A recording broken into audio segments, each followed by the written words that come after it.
कि किसी पिंड में चुंबकीय क्षेत्र किस कारण से उत्पन्न होता है। इसका जवाब है कि उस पिंड के अंदर यानी उसकी आंतरिक संरचना में कुछ तो ऐसा घटित होता है जिसके कारण उस पिंड के चारों तरफ चुंबकीय क्षेत्र उत्पन्न हो जाता है।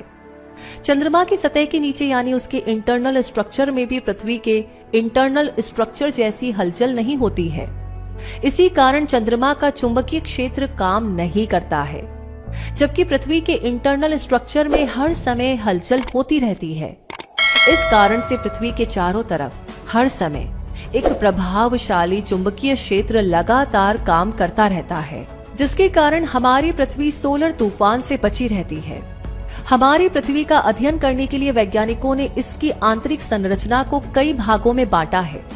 जब हम पृथ्वी की आंतरिक संरचना की बात करते हैं तो कई बार हमारे दिमाग में ये सवाल भी आता होगा कि क्या पृथ्वी के अंदर गहराई तक खुदाई करके वैज्ञानिकों ने पृथ्वी के इंटरनल स्ट्रक्चर को देखा है?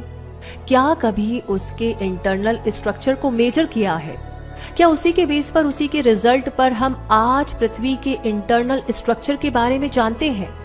तो आपकी जानकारी के लिए बता दें कि ऐसा कुछ भी नहीं हुआ है, बल्कि पृथ्वी के चारों तरफ काम करने वाले कुछ ऐसे फैक्टर हैं जिनके बेस पर यह अंदाजा लगाया गया है कि पृथ्वी की इंटरनल स्ट्रक्चर कैसी है। पृथ्वी की इंटरनल स्ट्रक्चर किस तरह के पदार्थों से मिलकर बनी है, उनकी मोटाई कितनी है, ये सारी कैलकुलेशन कुछ ऐसे फैक्टर्स हैं जो प्रत्यक्ष में हमें दिखाई देने वाले हैं, उन्हें देख करके ही पता किया गया है। तो हम सबसे पहले कुछ फैक्टर्स के बारे में जान लेते हैं, जिससे वैज्ञानिक पृथ्वी की इंटरनल स्ट्रक्चर्स के बारे में पूरी जानकारी रखते हैं।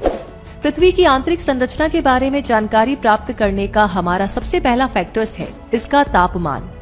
जैसे जैसे हम पृथ्वी की गहराई में जाते हैं, वैसे वैसे अंदर का तापमान लगातार बढ़ता जाता है।